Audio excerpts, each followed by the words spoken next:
Life में कभी भी रुको मत। जिंदगी रुकने का नाम नहीं है। जिंदगी हमेशा चलते रहने का नाम है। जिंदगी कहती है आपके साथ जो भी कुछ हो, अच्छा बुरा, आप हिम्मत मत हारो, आप चलना मत छोड़ो।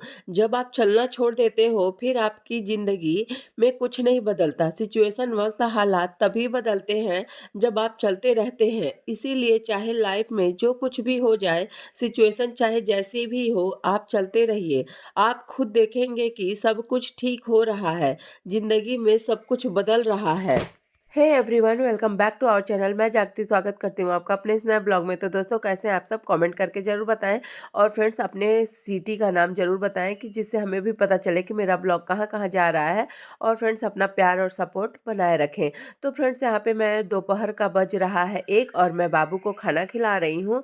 और बाबू खाना खाने में बहुत ज़्यादा नाटक करता है। एक दो निवाला मेरे हाथ से खाता है, फिर नाटक करके अपने हाथ से खाने लगता है।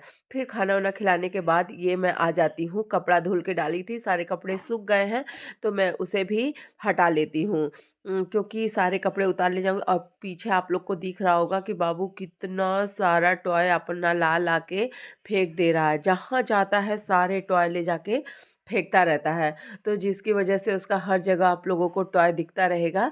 तो और मैंने थोड़ा सा कर्टन भी धुला था तो उसे भी ला के लगा देती हूँ। और सारे कपड़ों को समेट के रख दूंगी। क्योंकि सारे काम, बाबू को खाना खिलाया, हम लोग भी खाए, फिर उसके बाद थोड़ा आराम किया था। फिर उसके बाद सारे कपड़े उतार के लाई और अब समेट के रख देती हूँ। क्योंकि कपड़े सब फैले थे तो अच्छा भी नहीं लग रहा था। और यहाँ पे बाबू, शाम हो रहा था तो बाबू के लिए भी मैं टोपी उपी लगा देती हूँ, स्वेटर वेटर पहना देती हूँ। क्योंकि अभी हल्की ठंड है तो बच्चों को तो थोड़ा बचा के ही रखना पड़ेगा। ऑलरेडी बाबू अभी तबीयत से ही उठा है और बाबू की तबीयत ठीक नहीं थी। तो जिसकी वजह से तो उसके उसके ऊपर थोड़ा एक्स्ट्रा ध्यान देना पड़ता है। और फिर ये बेडशीट मैं धुली थी और सब पिलो कवर, बहुत सारे कपड़े धुली थी जो कि बहुत ज़्यादा हो गया था। तो मैंने एक एक करके सारे कपड़ों को समेट के रख दिया है। और ये जो बाबू का सॉक्स रहता है मैं बांध के रख देती हूँ जिससे खोए ना। और सारे कपड़ों को मैं सही जगह पे अरेंज कर दूंगी। तो यहाँ कपड़े उपड़ों को अरेंज किया। फिर अब बज गए हैं शाम के 6:30। मैं आ जाती हूँ लंच बनाने। तो आज मैं बना रही हूँ बेसन की सब्जी, जो कि मेरे घर में सबको बहुत ज़्यादा पसंद है। तो सौरभ लेके आए थे बाहर से रसगुल्ला और बाबू को भी खिला रहे थे। हम काम कर रहे थे, हमको भी खिला रहे हैं ला ला के।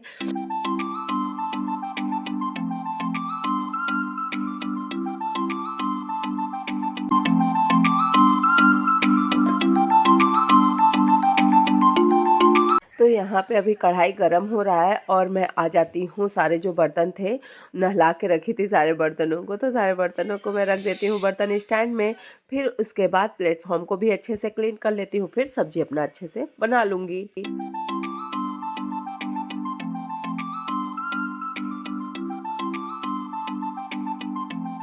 कढ़ाई गरम हो गया, उसमें मैंने तेल डाला, कुछ खड़े मसाले डाले, लहसुन डाला, मिर्च डाला और फिर कटा हुआ प्याज डाल के उसको अच्छे से भून लेती हूँ। और जो ये बेसन का मैंने बनाया था पेस्ट, और उसमें उसको मैंने बर्फ़ी के जैसा कट कर लिया है और एक दूसरे साइड कढ़ाई डाल के उसे अच्छे से तल लूँगी। जब इसको तल लेते हैं ना और इसकी सब्ज़ी बनती है तो बहुत ज़्यादा टेस्टी और यम्मी बनती है। और जो मसाले भी इधर हो गए हैं तो उसमें हल्दी, नमक, कश्मीरी लाल मिर्च और धनिया पाउडर और गरम मसाला डाल के इसको अच्छे से पका के, और ये जो बेसन तल के रखे थे, बेसन का कटा हुआ बर्फ़ी के जैसा, उसे डाल दूंगी। और इसमें हरा कटा हुआ धनिया डाल के इसे 2 मिनट के लिए और पका के लेंगे। और यहाँ पे मेरी सब्जी बन के रेडी।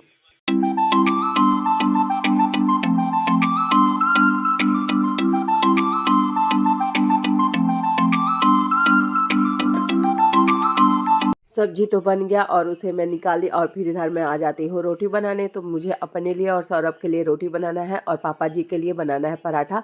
तो जब मैं बेसन की सब्जी बनाती हूँ तो उसके साथ पापा जी पराठा खाना ही पसंद करते हैं और उन्होंने स्पेशली बोला है कि मेरे लिए पराठा बना दो। मैं पापा जी के लिए इधर पराठा बना देती हूँ। हम लोग का तो रोटी बन के रेडी हो गया। पापा जी के लिए बस पराठा बना दूंगी और पराठा बनाने के बाद पापा जी को गरम गरम खाना दे देंगे, क्योंकि वो गरम ही खाना खाते हैं।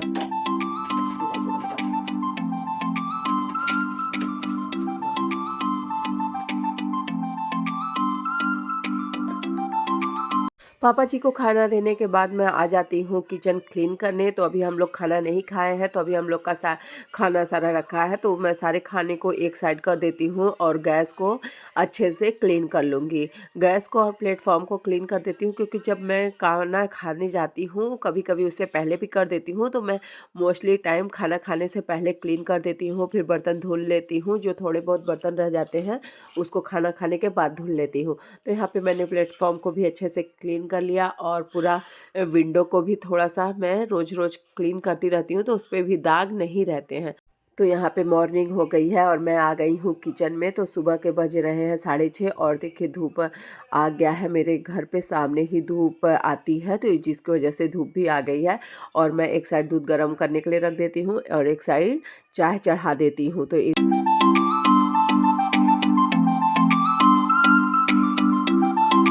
तो उधर चाय मेरा पक रहा है, मैं आ जाती हूँ डाइनिंग हॉल में। डाइनिंग हॉल भी हो गया था बहुत ज़्यादा, बाबू अपना टॉय ला के फेंक देता है, तो जिसकी वजह से मुझे साफ़ सफाई करनी पड़ती है। और मैंने पूरे घर में झाड़ू पोछा तो पहले ही कर लिया है, और जो कपड़े धुलने के लिए रखे हैं तो वहाँ पे मैं जाती हूँ, धुलने के लिए रख दूँगी कपड़े, और सारे जो सामान जो कपड़े हटाने हैं उसे हटा के डाइनिंग टेबल भी अच्छे से एकदम क्लीन कर लूँगी। तो सौरभ अपना सुबह सुबह लैपटॉप लेके बैठ जाते हैं, क्योंकि वो भी अपना सुबह से काम में लग जाते हैं। तो वो भी अपना लैपटॉप हटाते हैं, और मैं अच्छे से टेबल को क्लीन कर लेती हूँ।